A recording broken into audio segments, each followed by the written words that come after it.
आं मोनसे गोदान भिडिअ लानानै फैबावबाय। बे भिडिअनि गेजेरजों नुनो मोनगोन दि भटार आइडिखौ मबाइलजों माबोरै डिलिट खालामो।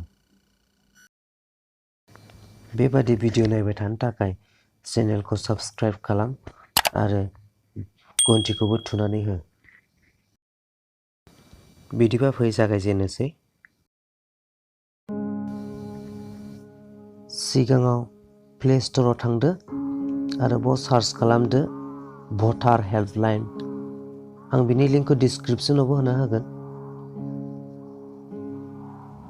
भटार हेल्पलाइन बेखौ डाउनलड खालामदो। आंना डाउनलड जाखानाय बेनिखायनो अपेन देखायदों।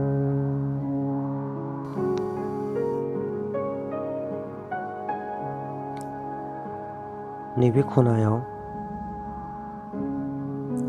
डिलिटिं फ्रम 7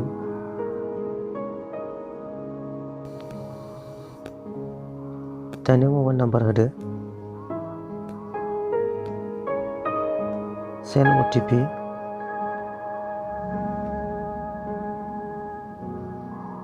OTP फैबायबो नै।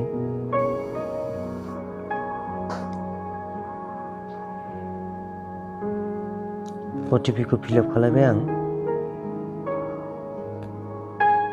बेनि उनाव भेरिफाइ।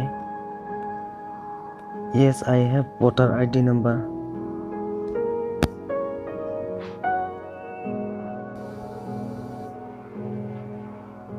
दानिया भटार नाम्बारखौ फिलआप खालामबाय आङो नै।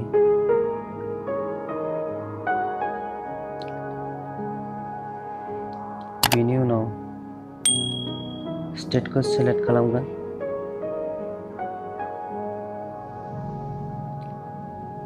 आसाम होबाय स्टेटखौ।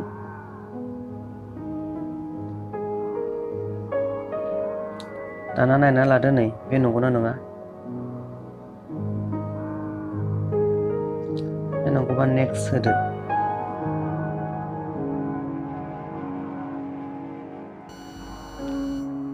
होबाय। नामा ओंखारखाबाय नै। बेनि उनाव एक्सपायाराव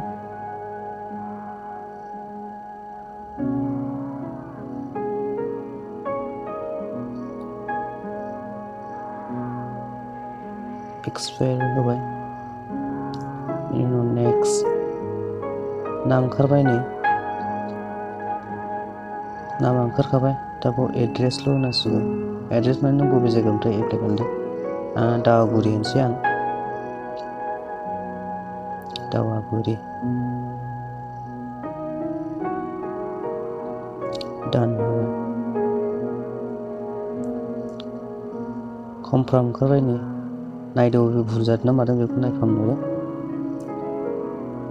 आं स्क्रिनशट खालामनानै लाबाय। कमफ्राम जाबाय नै।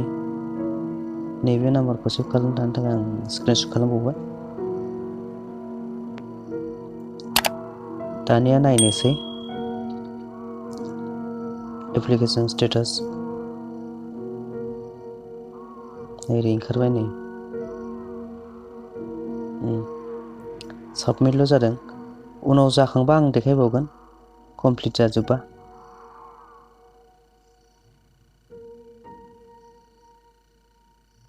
गोजोन्थों।